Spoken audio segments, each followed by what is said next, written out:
So, nice way to start, and if Joshua is the winner, by the way, we will already have the top 8 containing 4 different decks in all of the matchups we have seen today. I feel like this die roll is quite important, since he is playing a combo deck, and maybe he did win it, so let's see. Yeah, what do you think? It will be best for Joshua to win the die roll, right? Absolutely, absolutely. He's playing a Neospace Connector with the Dolphin, so it's not only a deck that can bring up a lot of negations, but it can also discard card from your opponent's hand. So I really want to see what he has in store for us. So, and I think Alessandro will not know what's going on, because sure. The format, and this is why I'm intrigued, is full of entrops. Yeah. And you gotta know where to activate them though. So, of course, you want to hit the Isolde, but maybe that's not enough. So, let's see. Yeah, I think this is one of the main issues you have to play against such deck that you don't know very well. So sometimes you don't know how to activate your hand traps properly. But let's see who won the die roll first. Okay, it seems like it's Alessandro, who will start with the Fractal once again. Usual stuff, so he will send the Kit and the Nerval, getting back the Keras, most likely.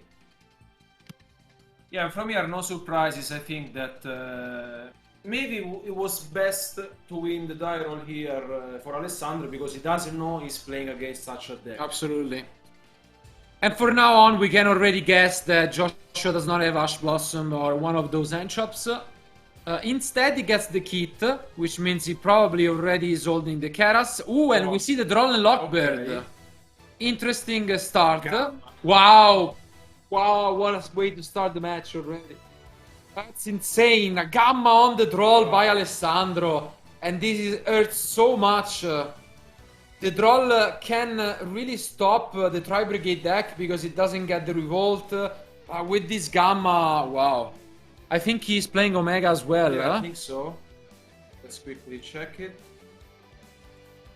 Yeah, he is playing Omega, and this is already a +2 on Alessandro's side. What a way to start. And now this is interesting because, of course, the game is far from over, but Joshua could consider. Yeah, I think he is. Wow. So Joshua picks up his cards, and as you mentioned, he says, okay, this is way too much to handle.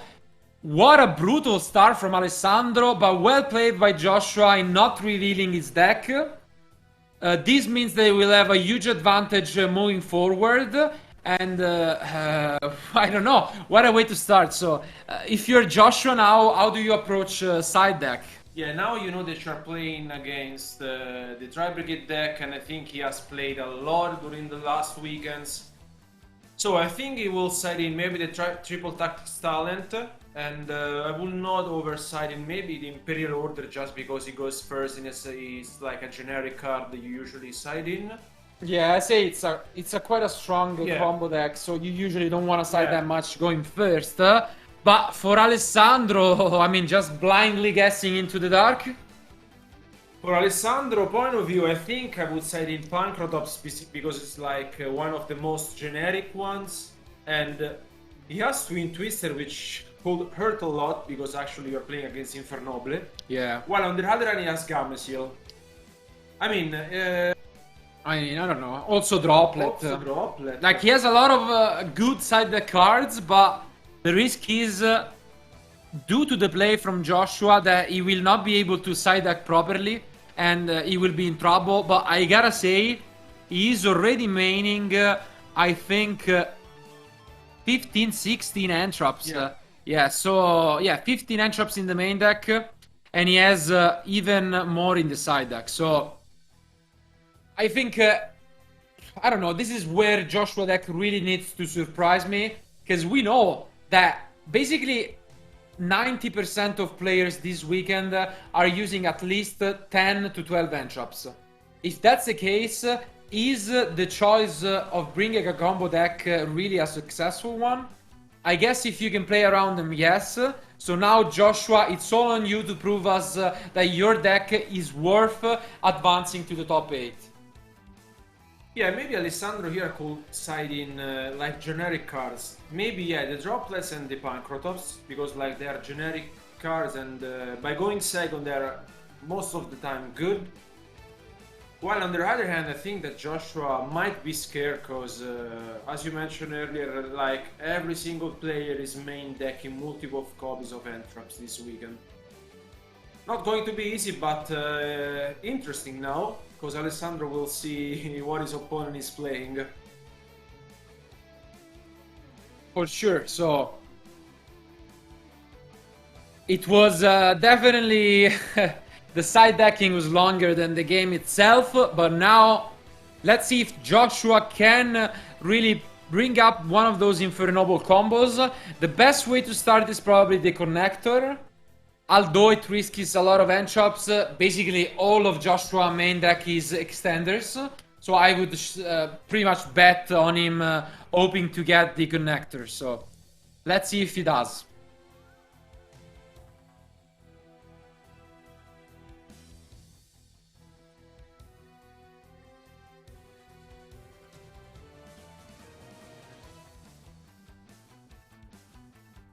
Pressure is on him, and there goes no connector for him.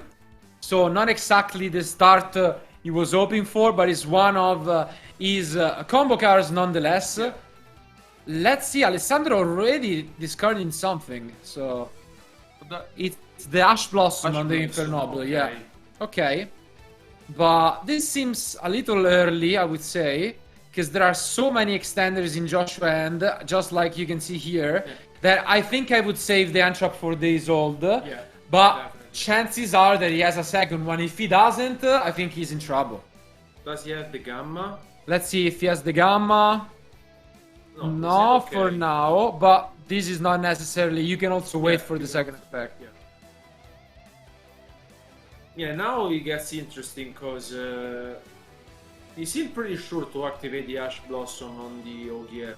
Maybe, yeah, I don't know, maybe he thought he was confident enough, but we'll see. Yeah, so now his hold comes down, and this is a crucial moment. Does Alessandro have another response for the Ice Hold? He's considering it for sure. So he's waiting for the cost, which is free, it seems like. Taking it or? Oh no, maybe 4. He's thinking about it again. No. Okay, so he lets it go, and this is huge. Because now the Dolphin comes down, and this will reveal Alessandro end.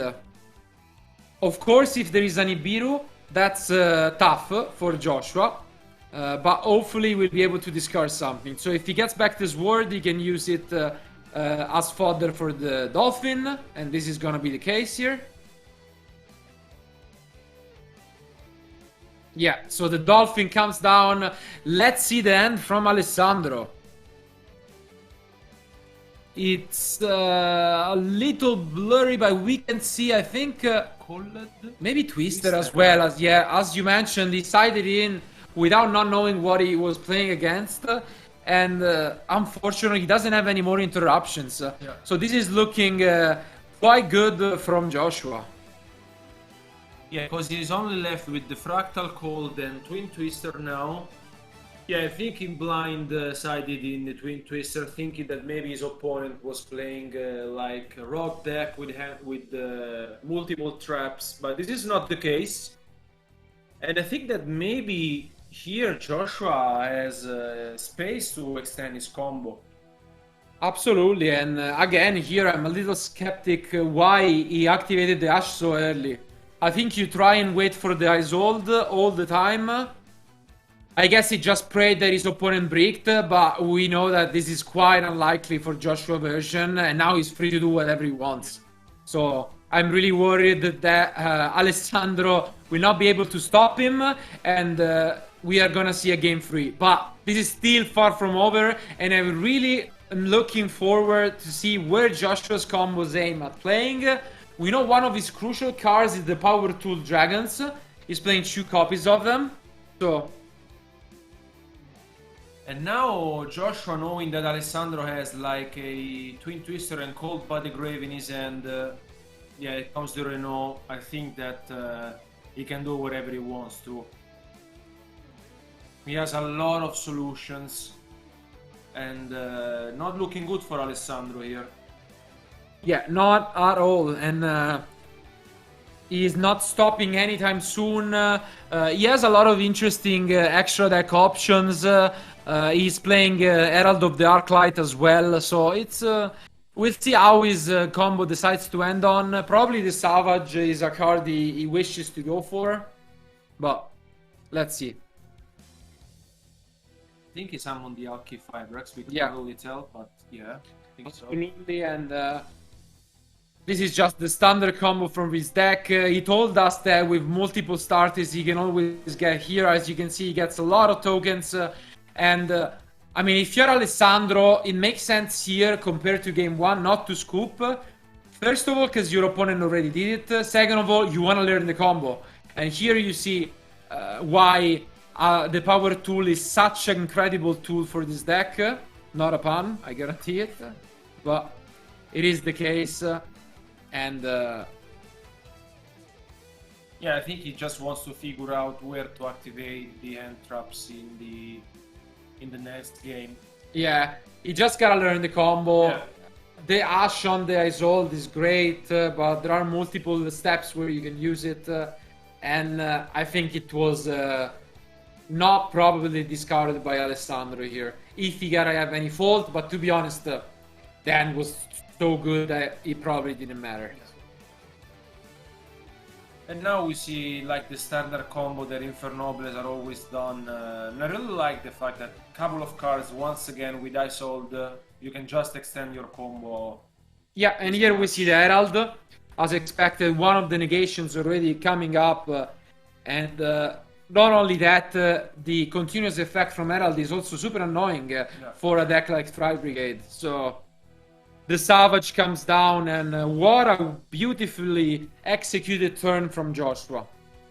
Kudos to him. He really knows his deck in and out, and I think there is very few things that can save Alessandro from the top of this deck, especially considering he missided with the Twin Twister.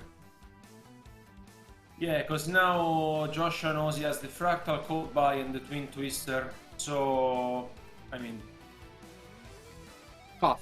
Tough to say the least, yeah.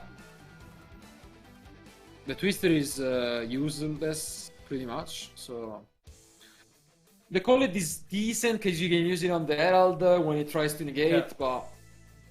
I don't know, it needs a really solid top deck to even try and hope that this is enough. And in top decks, I think the Ancient Warrior, which is one of the few textures we were talking about. So Alessandro, differently from Herman and Pierluigi, is not playing the Zodiacs, but he is playing this Ancient Warrior engine with the Sun Mu. Usually we just see the Link, but it's a decent engine as well. It gives you a little more access, but I gotta say I am more of a fan of the Zeus, just because here, for example, if you have a Zodiac, you can try and go for Zeus. Yeah, this is more like a control version of Tri Brigade, while on the Zoo ones you can just rely on the Zeus. We have seen different and multiple approaches to this deck, and the fact is that it's very powerful and you can feed in a lot of different cards with the engine, and which is very cool. I think Joshua is not super familiar with this card, that is why he's just maybe asking Alessandro for some clarification. Yeah, of course, and again, as a reminder, we are playing from all over Europe, so of course we need some translations here and then, and our judges and staff are just doing an incredible job. I gotta say congratulations to them, and don't take for granted their work, as if remote dueling is a possibility, it's obviously thanks to you guys, but also thanks to the staff and the judges who support and do such an incredible job in allowing that everything goes smoothly. So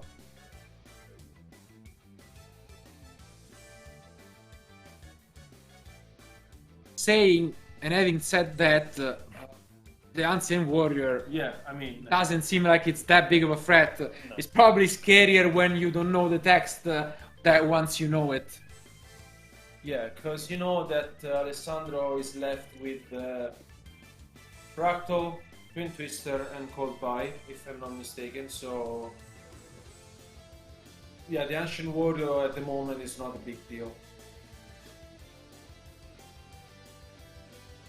Anyways, gotta give credit to Joshua, who was able to put up a impressive field, nonetheless. So, okay, it's just entering battle phase. Okay. Yeah, he attacks over the Herald.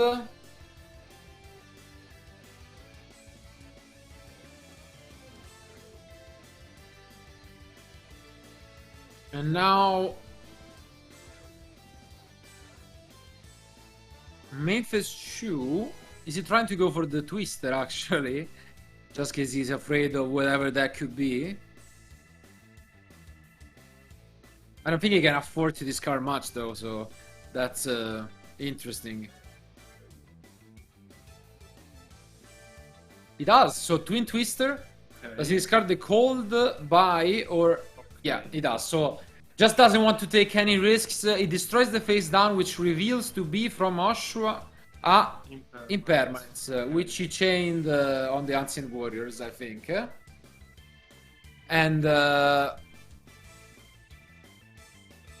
unfortunately, this does not stop the Savage from negating. That would have been a blowout if that was the case, but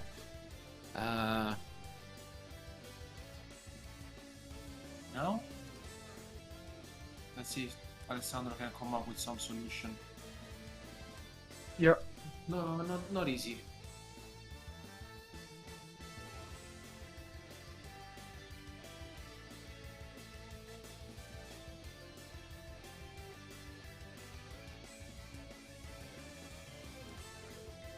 Yeah, it's tough. It depends on the last card, which is the top, the one we knew because of the Dolphin. We knew that he had 2 Tri-Brigades cards, and that is the case. So he goes for the Fractal.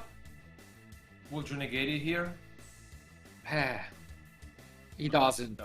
Apparently he doesn't. And he doesn't because he thinks that usually you don't want to risk the Kit or the Nerval.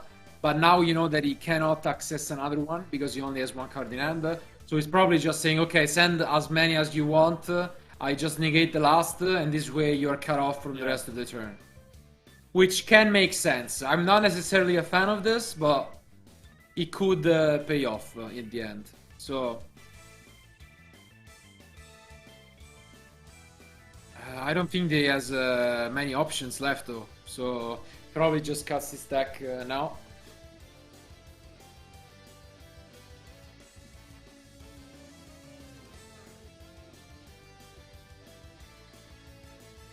Yeah, Alessandro is left with only 1 card here and maybe pass. Yeah, passed back and play is back to Joshua, who will feel quite comfortable. He had the card added by his old in hand for this turn, and he can just play as safe as he wants, trying to just OTK. That's a Fossil Dig, which is quite a good way to just try and push some additional damage. Here comes the Gilfrid, so yeah. Yeah, and he has seen enough. As expected, Joshua had the game in his pocket ever since the beginning, I gotta say. It would be curious to me whether the Ash Blossom on the Isolde would have been enough to stop him in his tracks. But now the advantage is even. It's 1-1, and Alessandro finally knows what he's up against. So I'm sure the first thing he does is take out those useless Twin Twisters and replace them with some of his other choices. What do you think he's bringing in? I think he's bringing in Solemn Judgment for sure, considering he will go first.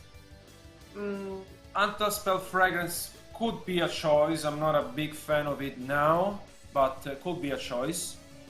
Yeah, I think the best one for sure is going to be Solemn Judgment. Yeah, it will side out the Twin Twister for the Solemn Judgments. Yeah, I think this is the best solution. While on the other hand, Joshua here will for sure know that will go second. And he has, on the other hand, Dark Ruler no more, which is good. A lot of cards like Nibiru, Triple Tactics Talent. He has a lot of solutions. I think he was prepared enough for this kind of matchup. And yeah, I think it's again similarly to last round with the Altergeist deck. Both Joshua also believe that he's winning when going first, and that's why his side deck is mainly focused on going second. I think if he wins this match and advances to the top 8, the winning move is by far, without any doubt, scooping up in game 1. Because we can see here how Alessandro missided because of this information, and now with the side deck actually being reversed, I think the advantage is more on Joshua's side, with so many cards for going second. Yeah, I think what Joshua did paid off in this game too, because not revealing your deck to your opponent is always sign of you know, not weakness but power, and in this case he paid off really well. Yeah, it's just the self-awareness, you know. Sometimes and I think it's both self-awareness and just being very knowledgeable about the format, because if you studied all of the decks, you know exactly where they're going to go from a position, and you know whether you're winning or losing the game almost on the spot. Therefore, it makes a lot of sense to gain such an advantage from picking your cards up right away. And I think this is really the difference between a casual player and someone like Joshua, who is putting in hours and hours of work. So kudos to him, no matter what the result is. And now we're finally getting into game 3. Once again, a close match. And once again, we are gonna find out who will advance to tomorrow and who will face Dragon Link. Yeah. Okay, so Alessandro start things off with Tanky. Maybe not the greatest after we saw that Joshua is main in Droll. Yeah. But let's see if he has it again here and if he is scared of the Gamma this time. Okay, gets the Fractal. Doesn't look like Joshua has any kind of response. Yeah, he's waiting for now, so we will see the Fractal come down. Joshua is considering it, but once again doesn't want to have anything to do with this. And we mentioned that he's playing Friple Nibiru and Friple Dark Ruler no more. Yeah. So the fact that he doesn't use his Entrap right away is not necessarily a bad sign. This is the standard opening we have seen quite a few times this weekend. Maybe an hand trap could be here for Joshua to save him, but as for now, Kit is being added by Alessandro. Yeah, so usual stuff. Instead of the Keras, which he might be holding, he goes for the Kit, and we'll try to use the effect.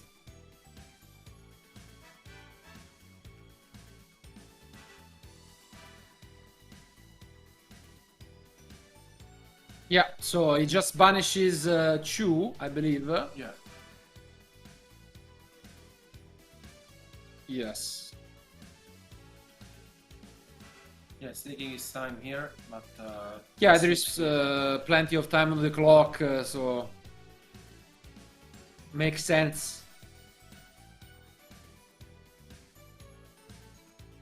Joshua seems impenetrable, he just completely... not caring at all about his opponent plays. Okay, and now we see either the longbow or the bear come down. Let's see. To be honest, he's also playing the Ancient Warriors in his deck, so this gives him... yeah, it seems like he's thinking much more, which is always a sign of weakness to me. He summons the bow, I think, yeah. Yeah. So now he can special summon if he wants something from the end, and that's the case. A rescue cat is also a possibility, but that's not the case. But it is one of his ancient warriors, so again, one of the cases in which a player decides not to play rescue cat at all, but instead a different engine. For Herman and Pierluigi, it was the Zodiacs. For Alessandro, is this engine. Yeah, maybe we will see something slightly different than the other moves we have seen so far this weekend. Yeah, the thing is, this opening gives you the possibility of having a Beast Dweller, which could really shut down Joshua. Yeah. This is a very good opening for Alessandro.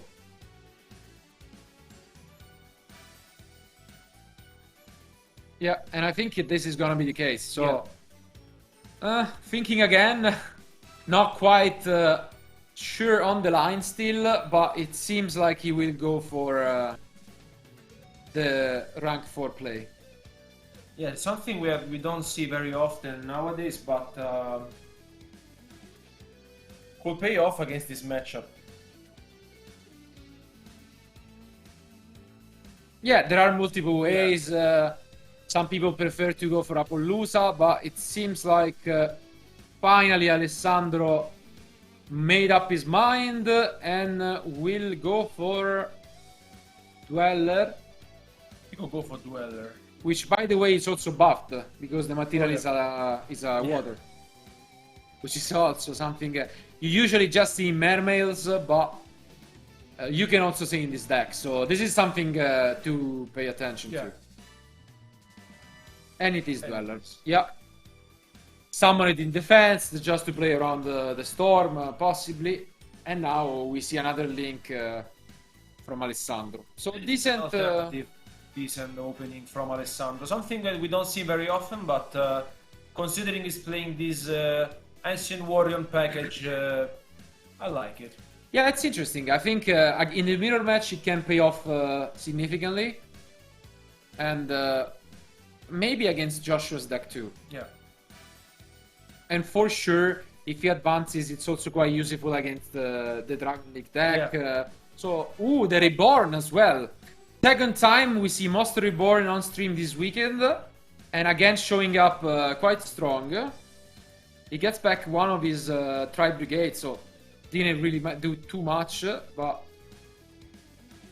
he will use the Nerval effect to now get such a strong opening, I would say. Yeah. This is very good for him. And wow. Because now he can get the Appaloosa as well. Very impressive. Which is the case. Yeah. So Appaloosa, Dweller, and Revolt. Wow. What an opening from Alessandro. Super impressive here. And really well played once again, showing why he thinks the Ancient Warrior engine is better than the Zodiac. At the end of the tournament, maybe we will not have our solution, but this opening is quite impressive. And Joshua really needs a Dark Ruler no more, maybe, I think to stay in the game. Yeah. And this is also interesting. Do you just use the Dweller right away? I think I would, yeah. Yeah, I mean, why not? Yeah. I will not risk it. I think Dark Ruler no more could be there. Wow! And never mind Dark Ruler no more. There is an anti-spell fragrance from Alessandro. What is this opening? Wow. This is actually unbelievable. And he went to summon the red layer, but I think the Appaloosa, was there. He does summon the red layer, and what an opening from Alessandro. So now he detaches a material, just making sure that his opponent is shut down from effects in the graveyard as well as spells, and the Revolt is still there. So an Infernoble comes down. But this is tough. It is very hard. I mean, Joshua is trying to force Alessandro to activate his cards, but... Do you like the Dweller in defense, knowing you have the fragrance? No, I mean, I would have... Because it's 2200, so... Yeah, I mean, I can understand that maybe he's scared of, like, lightning storm, but Yeah, with the fragrance. yeah, I mean, I would take advantage. You have the fragrance, so I mean, I don't see. I mean, Yeah, like there is no way that Yeah. they sided Cosmic or stuff like that. So I don't know. Hopefully, it will not cost him anything. And now again, a special summon from Joshua. yeah, I think Joshua just wants to put some pressure here on Alessandro. Yeah, Do you go for here? Maybe. the thing is, you can easily push. Yeah, if you go, but the Phoenix position is a little odd, Yeah. I think. But outside of that, the good thing about this play is that if he negates with the Appaloosa, you just attack over both. Yeah. And this is the problem why the Dweller should have been summoned in attack position, I think. You would have kept the Dweller here. Yeah. Would have been better, especially because with anti-spell fragrance, as you said, you can only expect like Cosmic Cyclone, which against your deck will not be sided in. So maybe just a Dweller in attacks position, but for the rest, it was good. Yeah.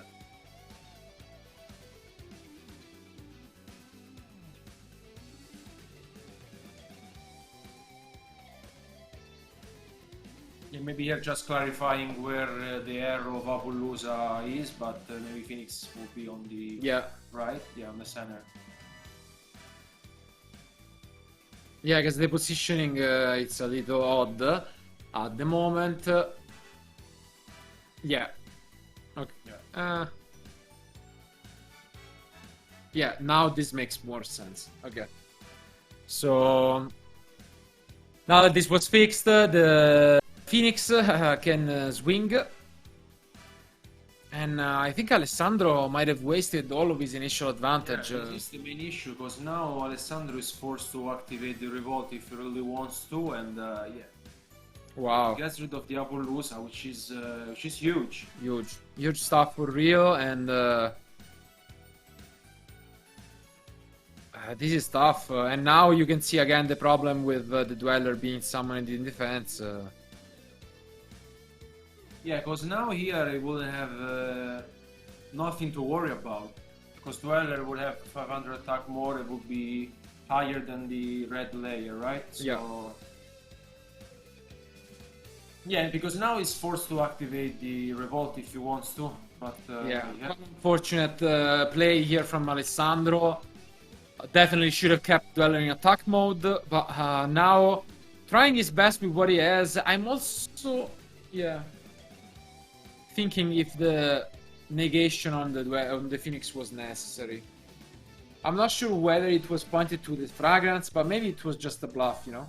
Yeah. And he sets one, huh? Okay. Wow, okay, so it seemed like Joshua had more than he was capable of, but actually he ends his turn, and Alessandro is gonna now fight back with the Revolt, summoning an Omen and getting some advantages back. He will be able to banish probably the face down, I would say, Yeah. just to make sure he doesn't make any mistakes. And this is a great advantage because he gets... okay, yeah. As mentioned, he gets the Nerval, which gives him an additional play for next turn. So, as mentioned, Omen comes down. He will use both it and Keith and Nerval. Yeah, I don't see why he should not activate Omen on the back row, so... I mean, Yeah. Doesn't make sense to point it anywhere else, so... You can see Joshua not happy with how the game is going. It seemed like he was almost capable of turning it upside down, but in the end, it's Alessandro who is making the best out of his opening. Although, again, we should mention that he would have a Dweller on board at the moment. This might have been huge, because Dweller would be a 2200 attack, and yeah, I mean, hopefully he will win the game anyway, because it seems like he's in control. But having a dweller on the field means that even though you don't OTK here, you win no matter what happens. And now, yeah, Kit comes down. Unless there are some weird surprises in the form of Nibiru, I think this game will go to Alessandro. So he can trigger the Omen even afterwards, banishing an additional card, and here he gets the Eagle Bird. Yeah. So.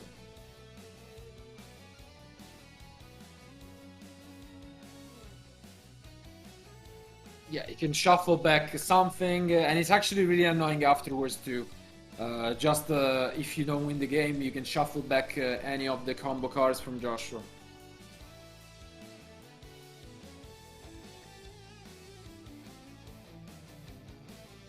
Okay, shuffle bets the OG here. And here, yeah, maybe he just wants to push some more, and let's now see if he can go for the access code later on. Okay. Yeah. Yeah. He does. Unfortunately, Joshua has seen enough, and Alessandro, very well played, is the one who settles the last top 16 match for the left side of the bracket. He advances to the top 8, so we will see more of him tomorrow. Congratulations, Alessandro, and let's go back to us for the post-match discussion.